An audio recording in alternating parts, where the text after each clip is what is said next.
Lisa's love for the outdoors was fostered from a very early age by her mother. Lisa graduated from Cal Poly SLO with a BS, bachelor's degree in Ecology and Systematic Biology, and is now working toward her master's in biology studying lichen ecology. Lisa has been a state park environmental scientist since 2003 and has been involved in estuary and dune restoration, watershed management, biological resource, wildlife monitoring, and forest and fields management. She helped build a district-wide prescribed fire and forestry program. She has 12 years of prescribed and wildland fire experience and is part of the state park's statewide fire management team. She is a prescribed fire burn boss and fire cadre instructor. In addition to her state park career, she has spent 16 summers working on seabird research in Alaska, and she is also a professor at Cal Poly for the Forestry and Natural Resources Management Department. So welcome, Lisa. I'm so excited that you're here with us to share all of your knowledge. I think this is going to be a wonderful program and very informative. And for those of you that are in the audience, we can communicate with each other through the chat and Q&A section. So with that said, I'm going to hand it over to you, Lisa. All right. Well, good morning, everybody. Thanks for joining this virtual mind walk. I'm really excited to talk to you today about fire ecology. This is a topic that involves a lot of research. In particular, in the United States, there's a joint fire task force. There's a fire ecology research program that involves all the states in the United States. So it's a really big topic, and I'm going to whittle it down into an hour. So if you have questions, please again chat those in to Mariana, and we will talk about them at the end. All right, so I just kind of wanted to start off with asking you a question. What is fire ecology? If you had to define it to someone, could you define it on your own or take a guess? So maybe if you want to, you could chat in what some of your responses are, and we can go over those at the end. So really, fire ecology is ecology with fire added to it. So it's the study of interrelationships between living organisms, their environment, and fire. So fire ecology involves a handful of topics. It's really looking at ecosystem change over time, and it's kind of acknowledging that fire is an agent of change and regeneration in those systems. In particular, here in California, most plant communities and most animals in those communities have evolved over time with fire as part of their environment. So it's kind of looking at fire as an agent of change. And again, most species are not just adapted to it, but some are even dependent on fire to maintain their habitat. So there's some elements of fire ecology. There's looking at the fire physics itself and what we call fire behavior, and that's how fire moves or behaves across the landscape, and there's a variety of factors involved with that. In fact, on every wildland fire incident, there's a fire behavior analyst or a team of those analysts, and they are looking at the current fire behavior and the expected fire behavior, and that's informing how the incident manages that fire. There's something called fire regimes, which we'll talk about in a second, but really it's a little bit of fire behavior and a little bit of that return interval over time for each plant community. And what we've found in studying fire ecology in California is that there's a lot of different fire regimes, and those plants and animals are adapted to a specific fire regime that they would have evolved with. There's fire effects, and this is kind of the bulk of our talk today. It's how plants and animals and soil and water are affected by fire. And then there's fire management. This is likely a talk I'll be giving as a virtual mind walk at some point in the future, but we talk about fire management by the use of fire, which we call prescribed fire. It's really like a prescription we're writing for the landscape, much like a doctor would write you a prescription for medicine. So prescribed fire as well as wildland fire management. All right, so I mentioned fire regimes, and I kind of wanted to spend a few minutes talking about this with you. So again, fire regimes take on this concept that California ecosystems are specifically adapted to a particular fire behavior at a particular or specific return interval. When we look at California fire regimes, we know that they're changing, and they've been changing for the last 100 or 200 years.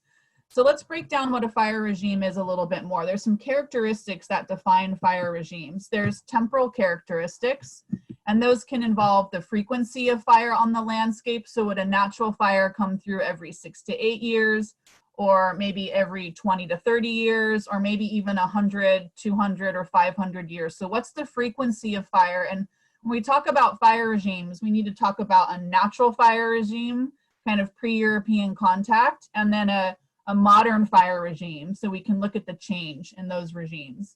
So there's the frequency, there's the seasonality. I think this is really important. Some areas of our landscape are prone to natural fires in different seasons. And I like to think about this with the oaks in California. They typically drop their acorns in the fall, and wildland fires and under a natural fire regime would typically start in the summer. And so the acorns have adapted to drop from the oak trees after a fire's been through the understory of an oak woodland.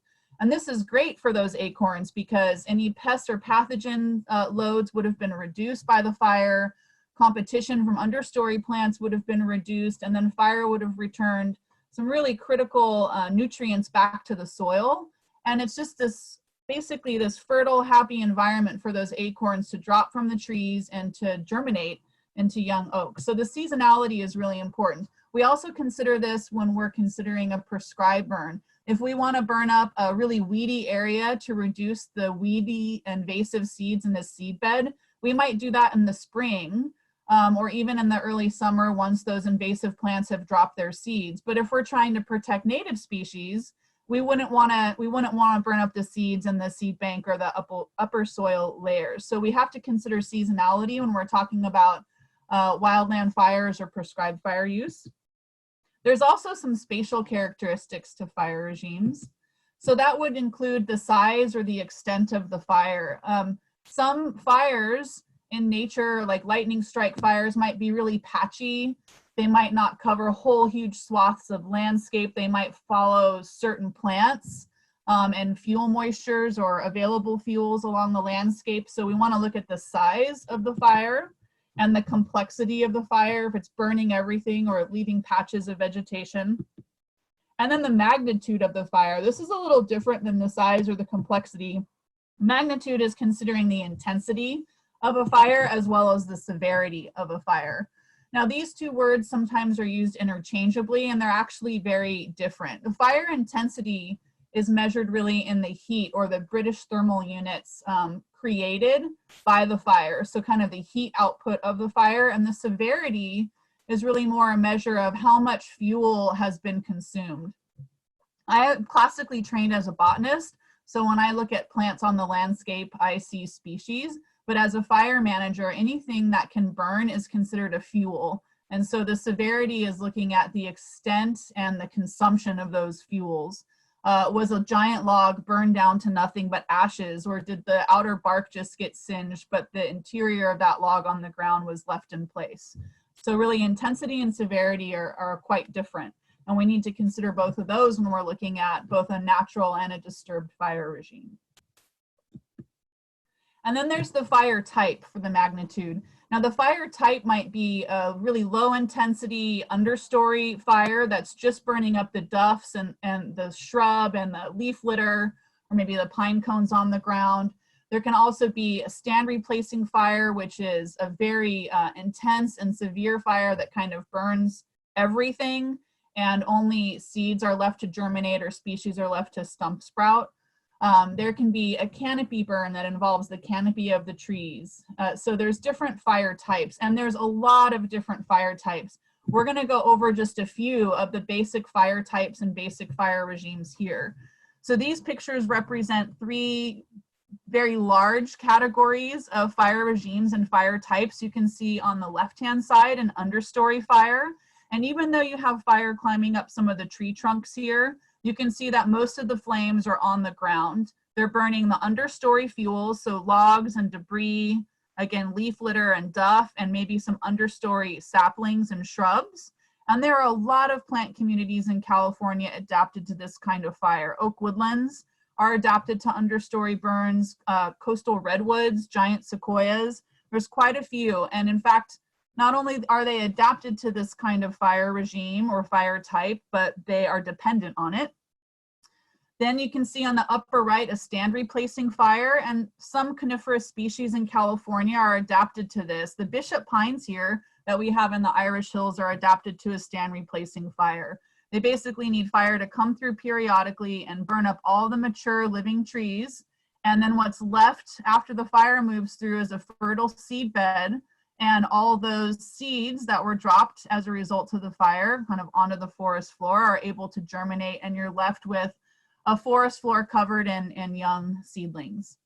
Then there's mixed severity burns you can see here on the lower right, and that's that kind of patchy complexity across the landscape. So you can see some areas were burned completely in a stand replacing fashion, and other areas were burned just in the understory. So I'm hoping you can see my cursor. You can see kind of the dark patches under these trees. This mixed severity is representing an understory burn here and a stand replacing burn here. So those are some of the basic fire types and fire regimes we see across the California and United States landscape. So I want to ask the question to you on what's happening to fire regimes in California. Have they stayed the same as they used to be pre-European contact, or are they different today? And really the answer is they're different, and they're different in extreme ways. So we have our fire regimes changing, in particular in California.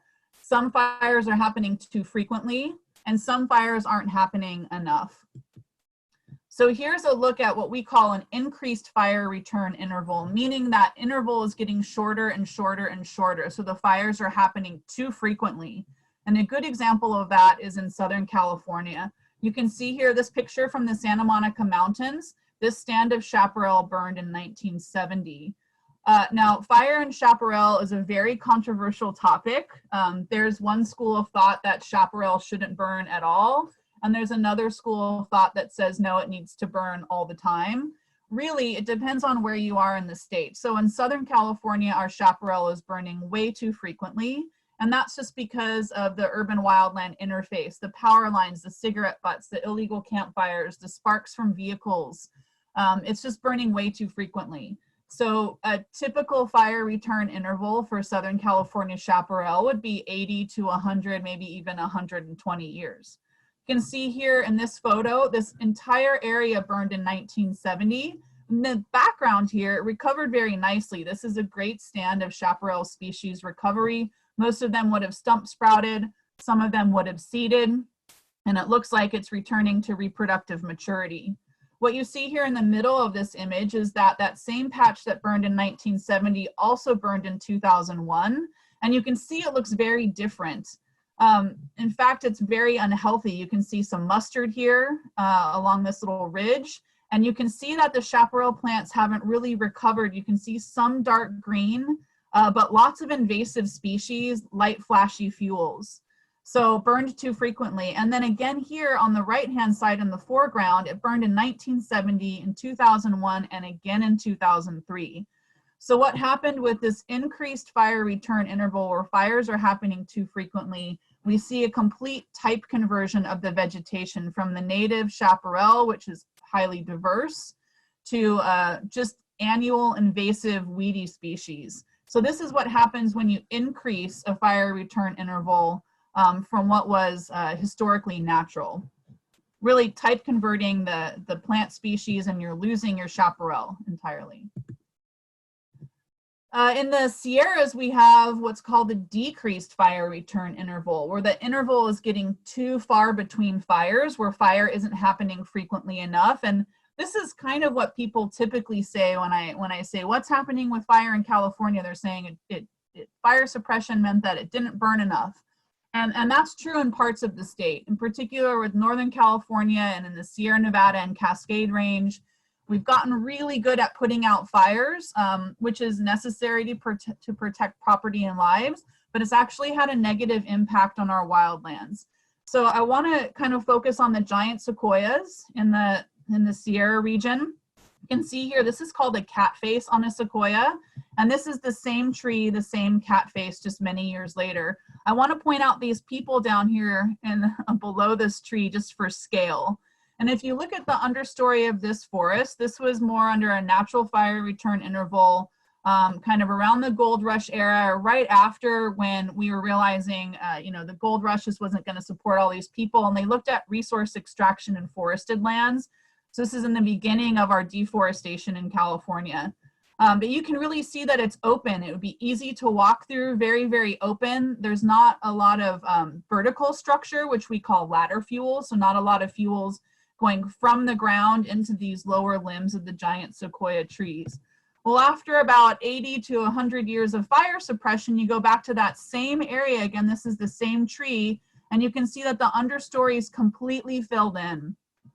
All of these trees, these are fir trees. They're really good at reproducing in their own shade, and they provide what's called a ladder fuel, so that fire from the ground can basically climb up these branches and get into the branches of the giant sequoias.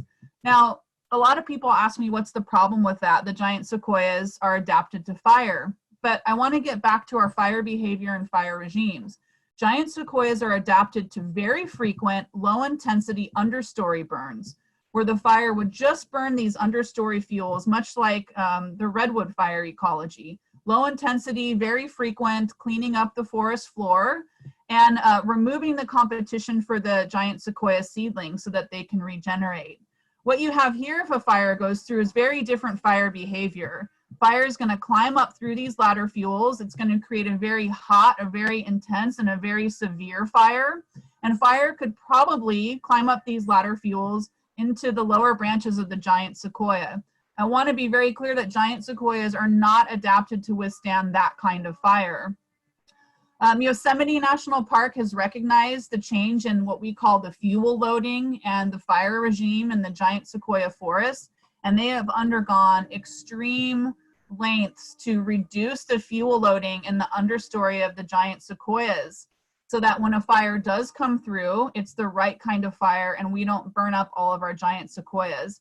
A great example of them being successful was during the Rim Fire, which was a handful of years ago. They had done a bunch of fuel modification, kind of removing all these understory fuels manually with saw teams or even mechanically with equipment.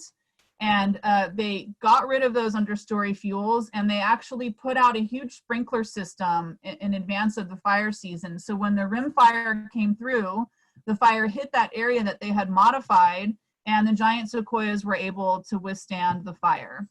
They hadn't done all that fuel modification, they would have likely lost groves of giant sequoias.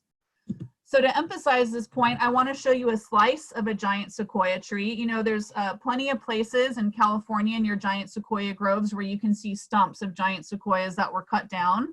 And what they've been able to do is start with the outside ring of the tree, kind of knowing the date that the tree was cut, and then work their way into the center to date that tree to kind of the you know, original date that that seedling germinated. So this is looking at just a section of one of those giant sequoia slabs, I guess you would say, or tree rings.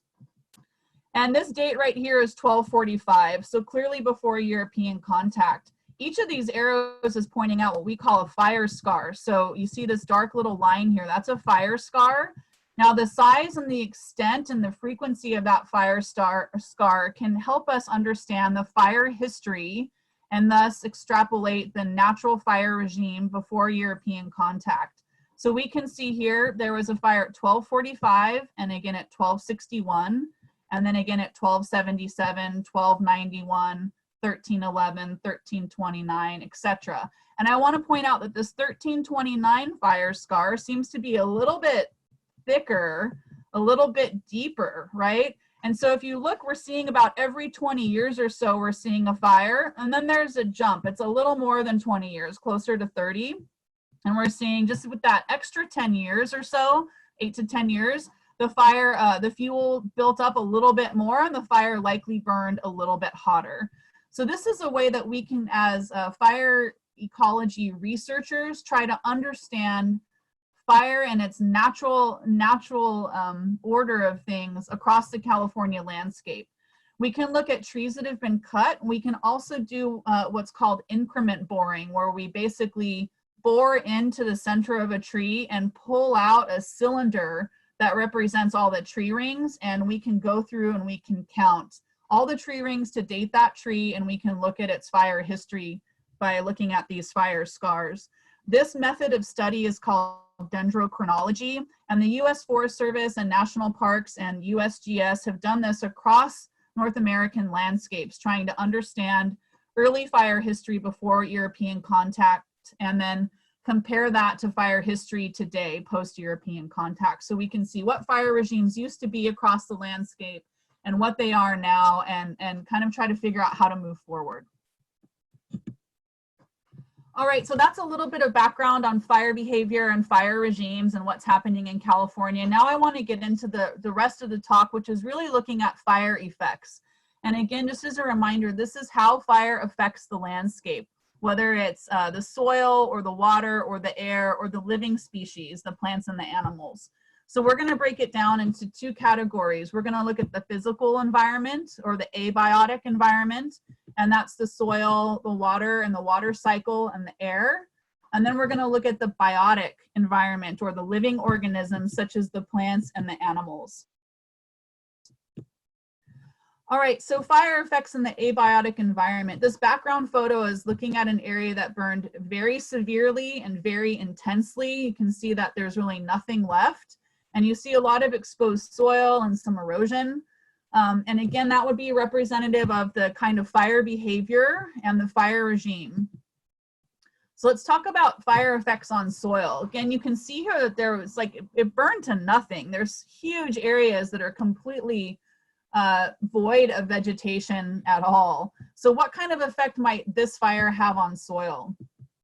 Really, there's a change in soil chemistry with any fire that goes through, regardless of the regime or the fire behavior. And those changes in chemistry can be more or less extreme depending on the type of fire. There's a change in temperature, and I know we can't necessarily interact during this talk, but I just want you to think about, why would there be a change in the soil temperature? Think about that for a second.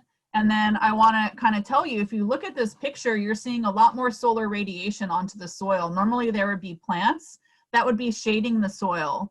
And so there's an immediate effect from the devegetation because of this really intense, severe fire. But there's also a change in the soil temperature during a fire. As the duff burns off, those upper few inches of the soil actually heat up pretty well, which is why we want to be careful when we burn, if we're burning for native plants, because we don't want to burn up any seeds or steam any seeds. So there's a direct change in the temperature because of the fire moving through, and that change in temperature, direct change in temperature because of the fire, will depend on if it's a quick moving fire with light flashy fuels, maybe a very frequent fire return interval, or if the fire return interval has really changed over time and there's a huge fuel buildup, and there's a lot of heavy fuels that burn longer. So the changes in temperature to soil really depend on the fuel load and the type of fire. There can be a loss of soil structure, and this is particularly true with catastrophic, really severe fires. We see that the soil continues to kind of heat and superheat, especially with the residency time with a large fuel load. And so you can kind of lose the structure of the soil itself. And sometimes if the fire is incredibly severe and there's a very long residency time because there's some unnatural fuel accumulation, we can see a formation of a water repellent layer. And that water repellent layer is called a hydrophobic layer, meaning that it doesn't like water, it can't absorb water. When we see this formation of a water repellent or hydrophobic layer on the top of the soil surface, there's a reduction in the infiltration, meaning that water can't get down into the soil. It can't infiltrate into the soil. The soil can't absorb the water. What that means is the water is going to run off the surface of the soil, likely taking soil with it, which can lead to very large scale erosion events. And there's the erosion. All right, there is a post-fire nutrient release, and this kind of plays into the change in chemistry to the soil. And again, this nutrient release is going to depend on the intensity, the severity, and the frequency of the fire. The nutrients that are typically released as the results of a fire, whether it's prescribed or wildland, is phosphorus, calcium, magnesium, carbon, and sometimes nitrogen. And these nutrients can persist for up to 5 years in the soil. So really, fire has this like nutritional effect on the soil, which is one of the reasons it can create a very fertile seed bed for seeds that are either in the seed bank or seeds that are released as a result of the fire. So it's kind of like fertilizing the soil a little bit. All right, so when we talk about soil and fire, we really have to talk about water and the water cycle as well. So that's what we're gonna do next. There's decreases to a bunch of things and increases to a bunch of things when it comes to water. So we're gonna talk about the decreases first. You see a decrease in rainfall interception. And if you don't know what that is, basically plants provide like an umbrella over the soil surface, and the leaves on those plants can intercept water droplets. And when they intercept the water droplets, they're taking the force out of the impact of water hitting the soil surface. Think of a raindrop on a bare soil as like a bomb hitting.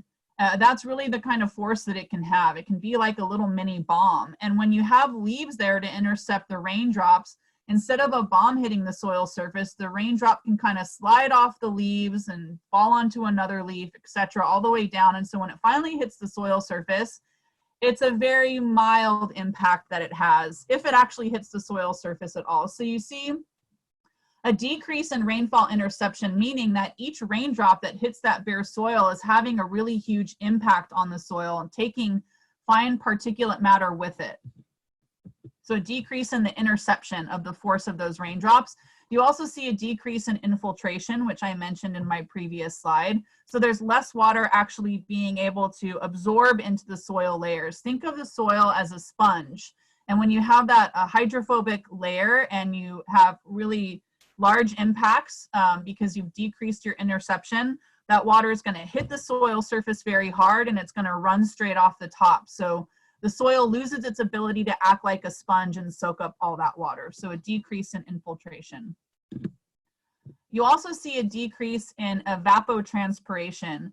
Now I know this is very term heavy. There's really no way around it. So just as a reminder, evapotranspiration is when plants uptake water from the soil or the groundwater, and then they lose that water in the vapor form during the course of photosynthesis. So it's evapotranspiration, meaning that the water is evaporating out of the leaf surface during transpiration. So plants have little pores on their leaves and sometimes their stems, and when they open those pores for gas exchange for photosynthesis, they lose water.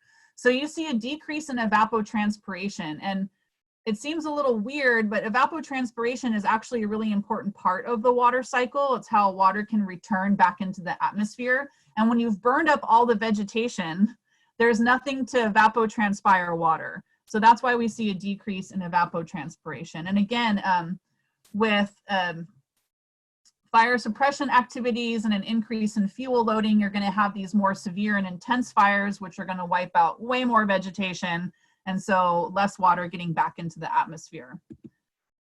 You're going to see a decrease in suitable aquatic habitat. Now, this is just for a short period of time. Again, fire is an agent of change. It's a natural disturbance event. And so under a natural fire regime, the pulse of sediment into a creek or a river system could temporarily negatively affect aquatic habitat. That's going to get more severe with catastrophic fire. So a temporary decrease in suitable aquatic habitat, and that's because of the erosion, runoff, and sedimentation. What you can kind of see here in this background photo, you can see that there's been probably a rainfall event after this fire, and there's a lot of fine particulate matter that filled in this creek. So here, if you're looking from bank to bank, most of the channel is now filled in, and you can just see a little bit of actually flowing water here and over here. So we see increases in snow accumulation and the rate of melting. Now this seems a little counterintuitive as well. We get an increase in snow accumulation on the forest floor because there's less branches and leaves to catch that snow. And so instead of having a bunch of snow in the tops of trees and on the like mid-story branches of trees, we see just giant piles of snow on the bare ground because all those branches have been burned up, especially in a catastrophic fire. And then we're going to see an increase in the rate of melting because there's no overstory to shade that snow and let it melt slowly over time. So that snow is going to accumulate in very large piles, and then it's going to melt very fast, which is going to lead to erosion and runoff and downstream flooding. So again, we're going to see increases in overland flow and runoff because there's just less vegetation catching all that water and snow, which will lead to surface erosion and sedimentation into our creeks. And then turbidity in the creek. So this is where your creek goes from being really clear and clean to being very murky and cloudy. And that's because of all the fine particulate matter in that soil that was kind of run off through erosive events and dumped into the creeks. We'll also see increases of nutrients, especially nitrogen, carbon, and calcium, and magnesium, and potassium into our creeks, which isn't necessarily a good thing. You don't want to dump a bunch of fertilizer into a creek because you can cause algal blooms, and those algal blooms can affect the dissolved oxygen rates in water. So it leads to a bunch of secondary impacts to creek species. So while the nutrient pulse is really great for the soil, it's not really great for creeks. You'll also see increases in water temperature, and this is for a couple primary reasons. So first, you don't have as much overstory vegetation, so the water in the creek or the river is not as shaded, so it's going to get warmer just because there's less shade. And secondly, when you have a bunch of these sediments, here's my cursor, when you have a bunch of these sediments and soils that fill up your creek bed, you've now made it so the depth of the creek has been decreased. So it's a lot more shallow. And when you have shallow water, it heats up a lot faster. So your water temperature is going to increase because the lack of shading and because the stream profile or the depth of the stream is now much more shallow. So it can heat up much faster. Okay, so that was an overview on effects on water. Now we're going to talk a little bit about effects on air and air quality. So in the short term, you're going to see smoke, obviously.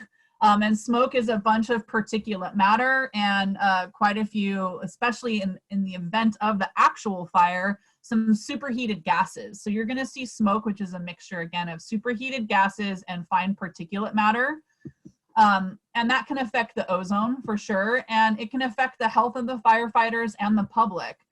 So there are some short-term impacts to air quality. Now, these impacts are really different on a prescribed fire versus a wildland fire. On a prescribed fire, you see these small pulses of smoke, and it might not feel like it if you're in a community where there's a prescribed fire, especially if you're in the Southern Sierras or the Central Sierras, where those prescribed fires tend to put off a lot more smoke and the smoke hangs around in these inversion layers. But they're much smaller pulses of smoke compared to a very large scale wildland fire. So in that sense, doing a lot of prescribed fires before fire season starts can actually decrease long-term smoke impacts from wildland fire. But it is actually a big issue for firefighters and the public.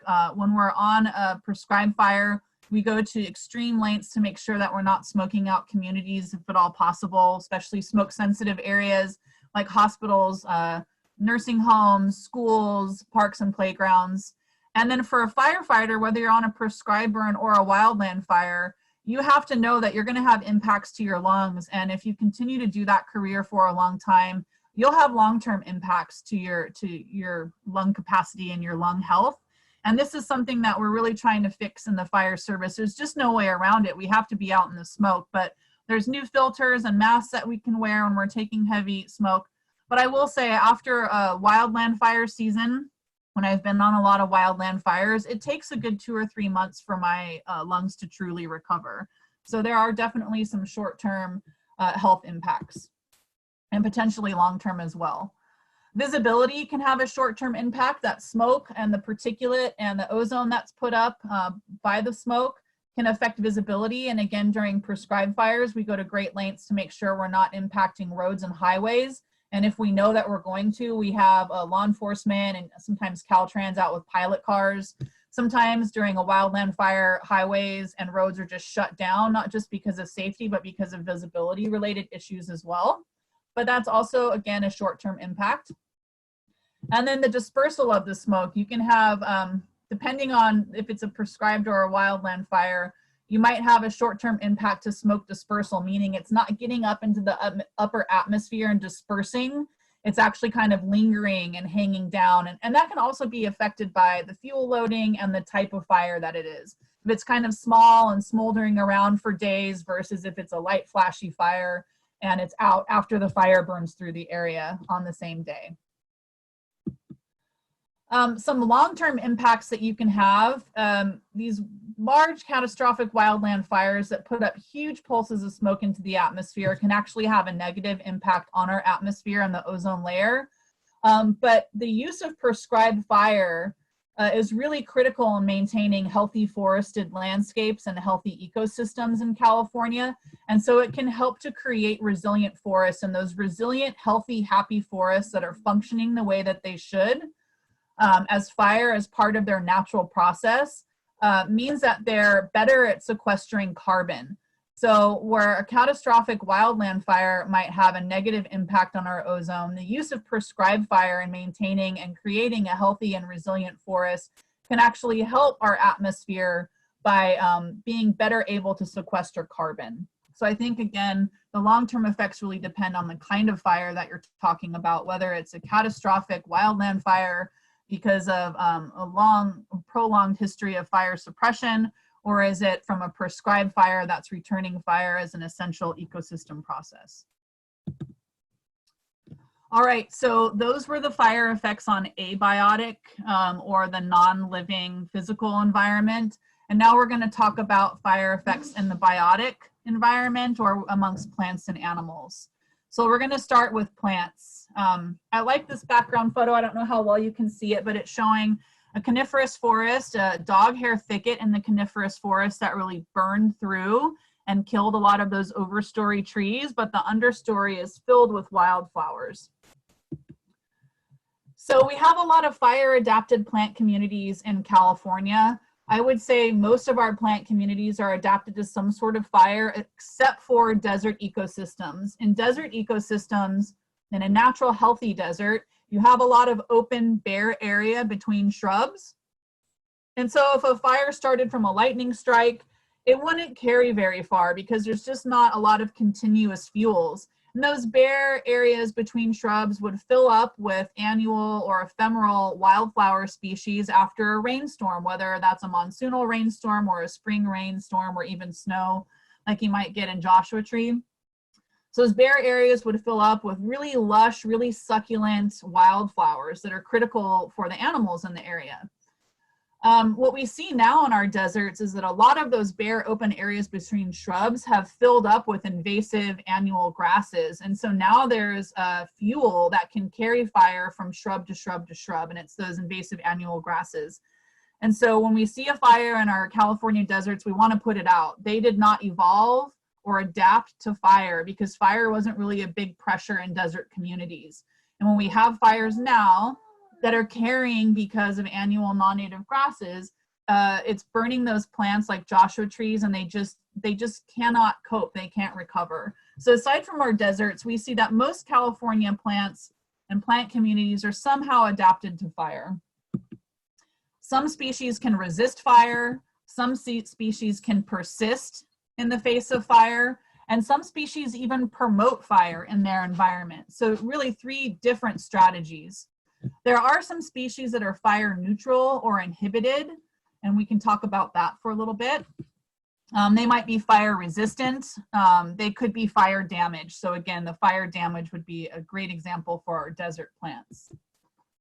So let's look at resisting fire damage. There's a lot of ways that plants can do this. Up here you see the thick bark. So this would be on a redwood or a giant sequoia. There's very thick bark, sometimes up to 3 or 4 feet thick, which is just an incredible thickness for a bark on a tree.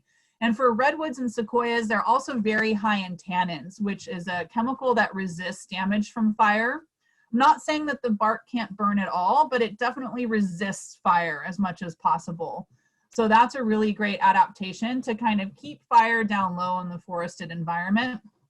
There's also branch habit, and that means if you look at these trees, there's not a lot of lower branches. Most of those lower branches have all kind of self-pruned or fallen to the forest floor. And we see this in plant communities where there was a fairly frequent low intensity fire. So it's not like those trees said, hey, you know what, I'm gonna drop these branches to keep the fire out of my canopy. It's just that the trees that did that were more successful and they were able to reproduce and pass on their genes. So we see this branch habit of self-pruning as a way to resist fire damage. It's basically the tree species is dropping those lower branches to keep the fire in the understory for an understory type of fire. There's also what we call geophytes or bulb species. So think of garlic and onions as being really common geophytes that you can buy in a grocery store. We have a lot of them here in California. We have a soap bulb or soap plant, which is a chlorogallum. There's a few species of chlorogallum.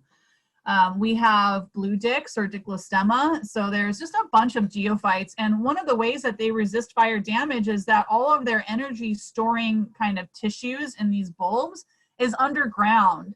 And so it's going to be insulated from the main heat of the fire, but it's going to really benefit from all the nutrients, the post-nutrient release of the fire. There's also fire-resistant foliage, and those are plants that have really succulent leaves. So think of like our succulent dudleyas along the coast of California here, or even an invasive species like ice plant that has succulent leaves. It's basically any leaf that retains a lot of moisture in its tissues.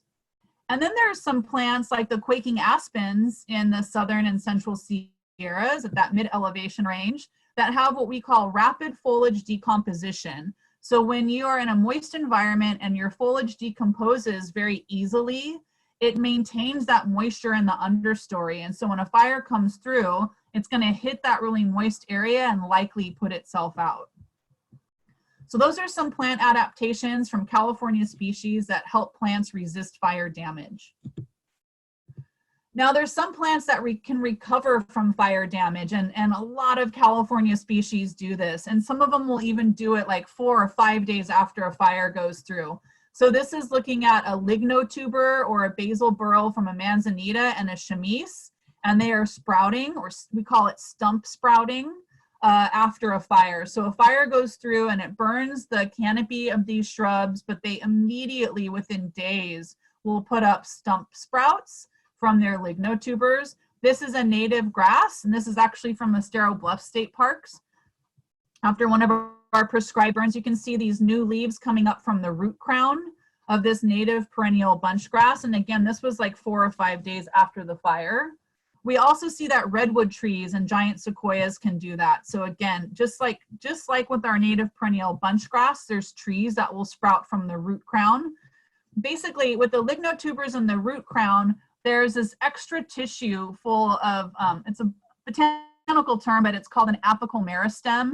And it's an area of cell regeneration and growth. And those areas are triggered basically after a fire comes through, whether it's triggered by heat or the chemical composition of the smoke. We also have plants in California that can stem or stump sprout. So this is looking at a coast live oak after a fire. You can see fire actually climbed this tree. So probably some fire behavior that was a little extreme and severe for an oak woodland forest, but it was able to stem sprout right here. And you can see oaks that have done this in the Coon Creek prescribed fire footprint.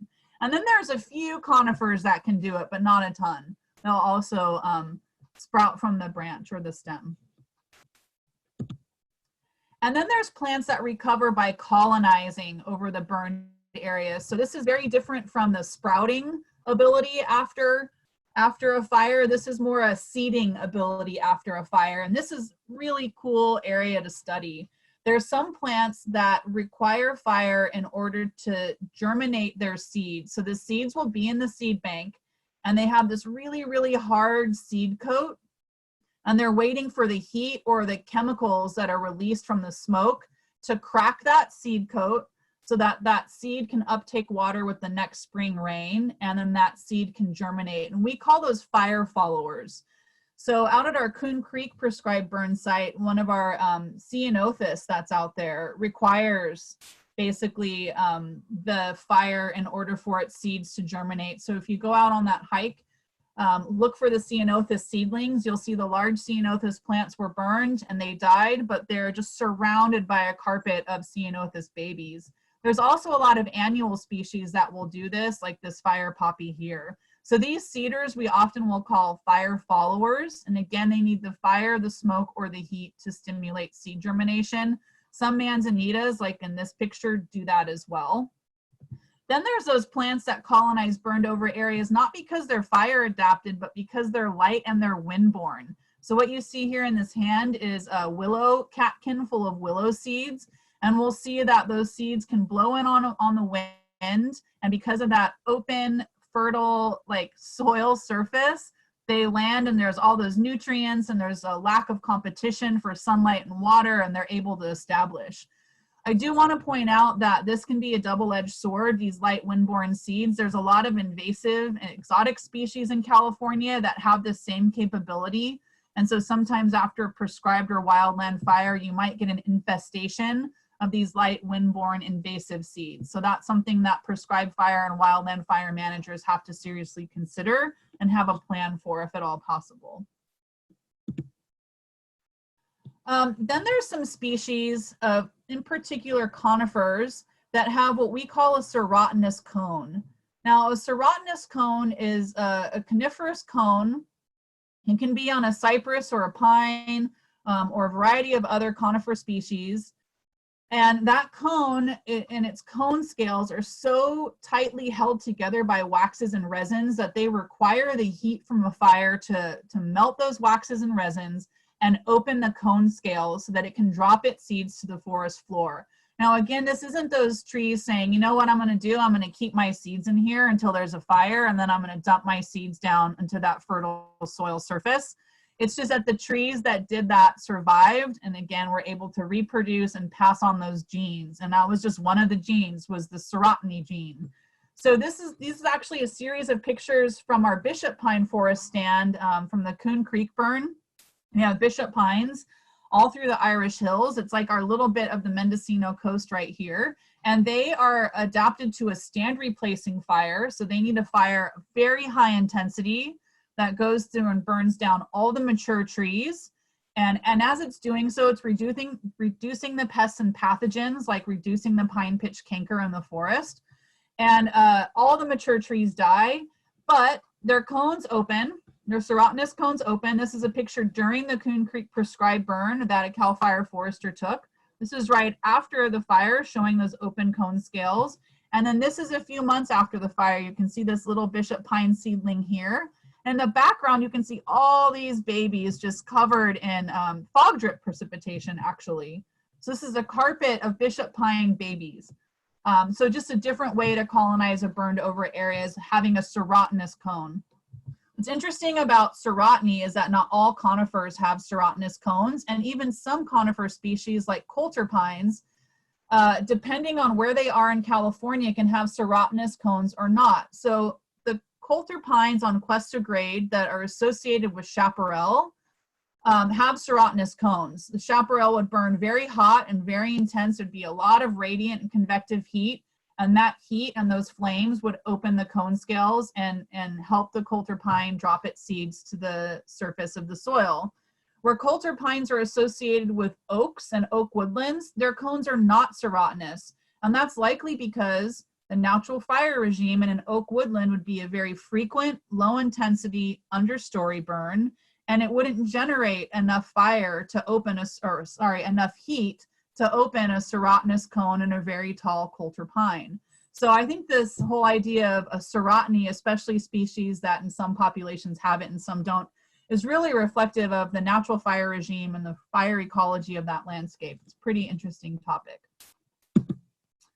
All right, so then there's some plants that promote fire occurrence. Up here you can see we have eucalyptus, and this is actually eucalyptus in Montana de Oro. It's a blue gum, and you can see that this bark and the way that there's lots of air pockets, it's a really thin, shaggy, shedding bark, could actually promote fire in its environment by creating a ladder fuel, not with branches so much, but with its shedding, shaggy bark.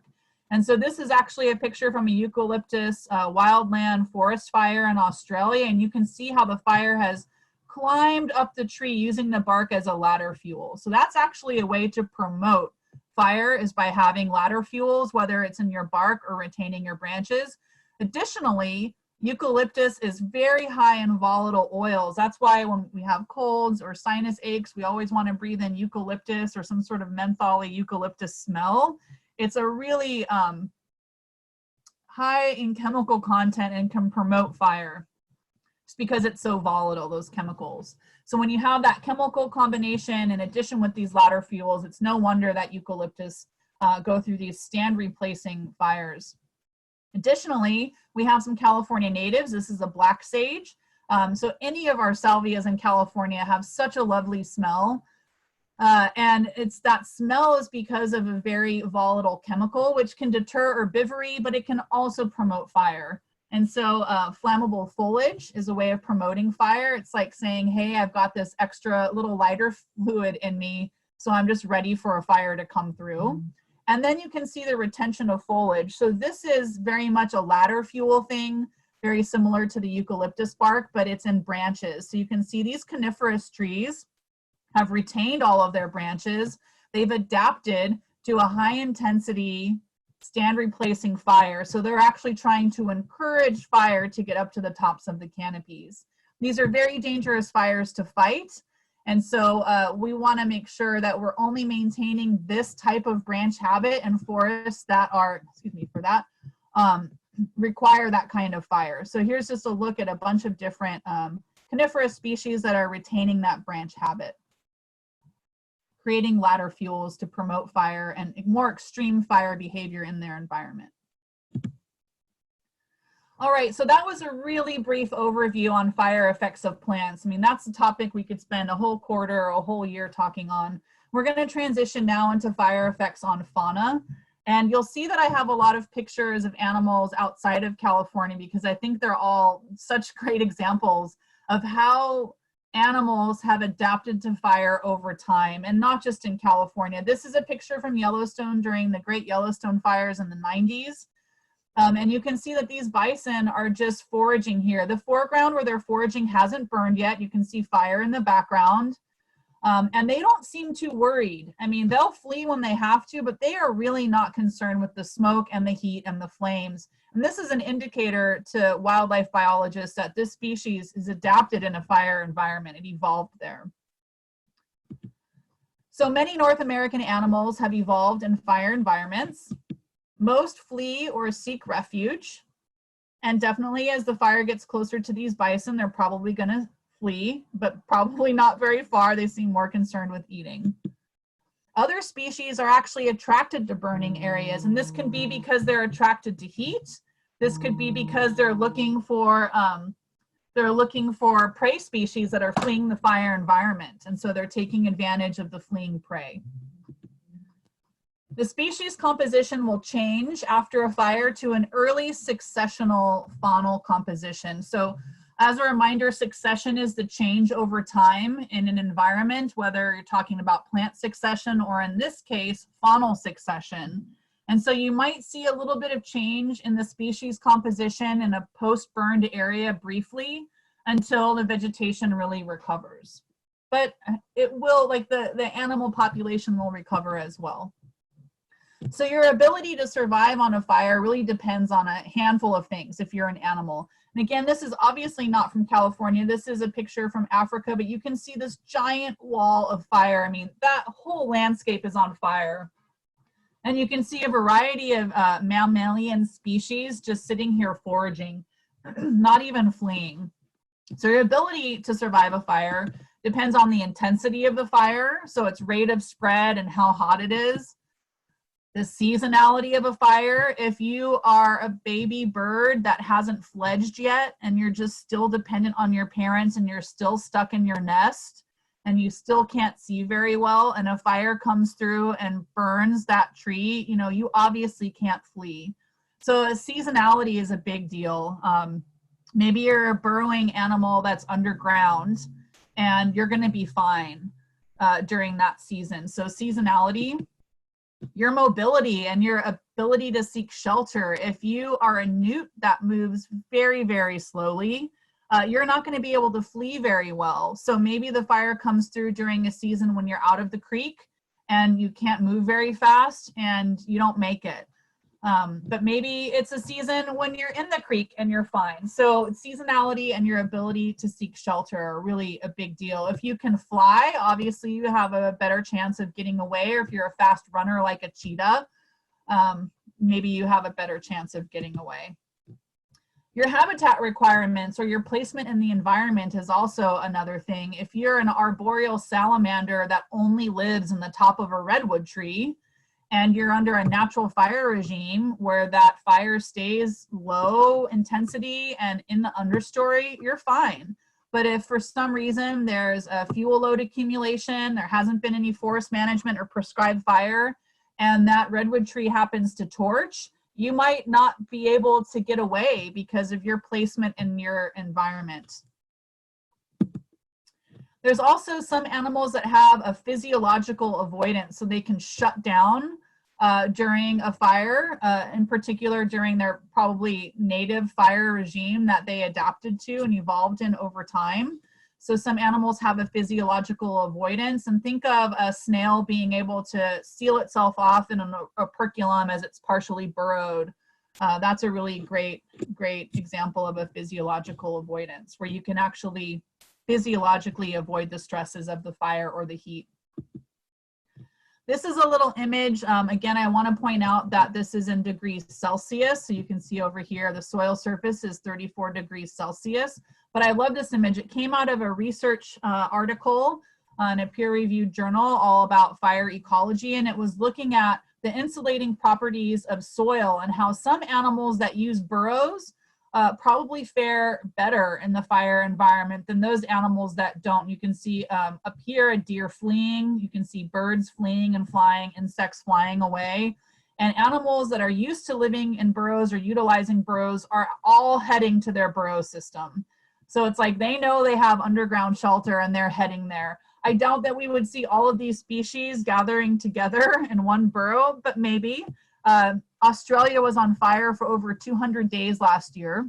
And I don't know if you followed any of the reports that were coming out of Australia, but there was about a week or two where they were talking about wombats and how wombats were sharing their burrow systems, which we call warrens. They're really deep and large and extensive for a wombat, and they were allowing other animals to use those burrow systems as refuge, meaning they weren't chasing them out as they came in. So I'm assuming that some burrow systems are utilized by multiple species. But what I like about this image, again, is it's showing the insulating properties that soil has on temperature. And so some animals that are running or flying away and other animals are seeking refuge in a burrow system.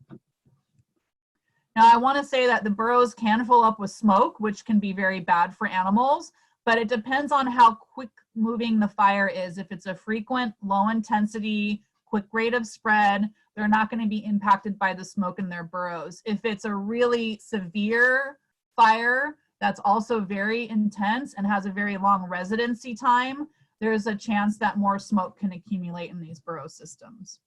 So again, the use of fire as a tool to fight wildfires is actually really important for burrowing animals. All right, so let's look more specifically on mammalian populations. This background photo came out of those Yellowstone fires. It's a really iconic, I mean, I remember growing up looking at this photo of these deer seeking refuge in a river. I just thought it's such a powerful image. They fled, they sought safe refuge, and they're just kind of waiting out this really large scale, it looks like a canopy fire. But immediately, like within the next day, they moved back in and they were browsing. And we see this a lot on the north coast of California, North Coast Redwood State Parks. They often will do these grassland understory burns in their native coastal prairies and in their coniferous forests where they have Doug firs invading in to their grasslands. As I mentioned before, a variety of fir species really kind of take advantage of the non-fire environment, and they encroach into other plant communities. And so they use prescribed fire to maintain those coastal prairies and to kind of push back the Doug fir invasion. And I've seen so many pictures from those fires where they're burning and the elk just run away. And then even the same day, once the fire is done, they're back in browsing. So it's pretty incredible the tolerance that ungulate populations have for fire. They really take advantage of the vegetation regeneration. So we know fire is good for plant communities if the fire is the right kind of fire. So again, I want to emphasize the right kind of fire by saying, you know, the doctor's prescription. If a doctor gives you a prescription for antibiotics and the prescription says to take this antibiotic and to take 1 pill a day for 10 days, you don't go and ask for a different antibiotic and take all 10 pills at once, because that's not following the prescription. And so when we talk about fire and prescribed fire or natural fire regimes, it's like a doctor's prescription. And so with the right kind of fire, the vegetation will regenerate and the mammals will thrive because of that regeneration. They like the seed availability. And again, I mentioned this already, but predators will often follow the prey species. And so if the deer are recovering because of the vegetation regeneration, then the mountain lion population will thrive because the deer are thriving. So elk are attracted to burn areas, and then the wolves follow the elk in, and then the wolves are successful because the elk population has rebounded. All right, that was a quick overview on mammals. We're going to talk about birds, and I think this is such an interesting topic. This photo we'll kind of come back to a little later, but I do want to say that predatory birds really thrive in the fire environment and the post-fire environment. Many birds are attracted to burned areas because there's insects that are fleeing, and some predatory, and small mammals as well, right? And some birds, in Australia and New Zealand have been seen, their types of kites, they've been seen as actually using as fire as a tool for hunting. So they might take a clump of burning embers from the fire like you see here in the background, and they'll move it into unburned fuels and drop it. And then you have mammals that are like running back and forth between these two flaming fronts, and the kites come in and they just eat up all the mammals, or they grab them and stash them for later. And so predatory birds in particular are often attracted to either the fire environment or the post-burned environment. So predators and scavengers really tend to thrive. And then in the post-fire environment, woodpecker populations thrive because of all the snags that are left and the insects that thrive in those snags. Hummingbirds tend to thrive because, again, that revegetation or regeneration of the vegetation after a fire. There's all those fire-following species, and a lot of them will produce red and orange flowers, and the hummingbirds tend to thrive on the pollen and the nectar after those flowers regenerate. Some birds are dependent on fire, absolutely. So here's looking at our woodpeckers. They really need those burned up snags for foraging. And here's a look at those kites in Australia.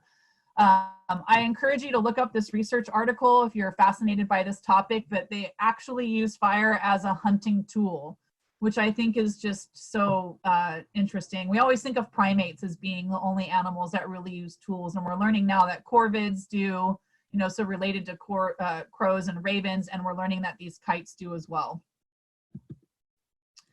All right, so some effects on reptiles. I would say, like, you can see this little reptile here sunning on this burned out log. Reptiles are really attracted to heat. Remember, they're cold-blooded, and so that's why if you've ever had a reptile pet, you need to get a hot rock and a heat lamp. They really need the warmth and the heat and the sun. In fact, in winter, they're often in underground burrows because it's just too cold outside. So reptiles are actually attracted to the heat of a fire. Mostly during a fire event, they might burrow, or they might come up to the soil surface out of their burrows to get a little warm. Some are really attracted to the heat, and that can get them in trouble. I have seen on the wildland fire environment, probably the most common animal mortality would be alligator lizards and gopher snakes. They are attracted to the heat and they don't know to flee in time, and the fire moves too quickly and catches them. but many will benefit from the scavenging opportunities after the fire, eating like burnt up snails or insects, etc., that are left behind. So they can actually really benefit from scavenging on deceased insects and invertebrates. Fire effects on insects are a little bit more of indirect effects. So often they'll flee, but if they can't flee fast enough, they might get burned up. But here's the deal. Their populations thrive in the post-fire environment because of all the fire-following species and the vegetation regeneration. This is just looking at a butterfly on a blue dick. That's a geophyte that I mentioned before in the genus Diclostema. And what we see is in the post-fire environment, our insect populations thrive. And when our insect populations thrive, our reptile and small mammal populations thrive, which means that the predatory species tend to thrive. So it ends up being, in the long run, a really positive feedback loop on animal populations. Additionally, I want to mention that there are some insects that actually require fire in their environment to maintain the environment in a specific way. And some of these insects happen to be endangered. A great example of this is in the Santa Cruz area. The Santa Cruz State Parks has a park called Wilder Ranch, and there is a native grassland prairie that they use prescribed fire to maintain that prairie so the oaks and the Doug firs don't march in and type convert it into a Doug fir forest. And that's because the Ohlone green tiger beetle requires those coastal prairies, and coastal grassland prairies are a really rare habitat in California. And so without the coastal prairies in the Santa Cruz area, we would lose the Ohlone green tiger beetle, which is an endangered species. And so we use fire to maintain the environment or the habitat for that insect in particular. So insects tend to thrive and often require fire in their environment for certain habitat requirements. Okay, I want to say that some individuals may die, but populations tend to thrive. They can be susceptible to predation by birds and reptiles as they're fleeing. Again, they're trying to escape the fire environment, and if you're a black phoebe who likes insects, you might take advantage of all those insects fleeing to catch a few, or loggerhead shrikes might do the same thing and cache those little insect corpses for later.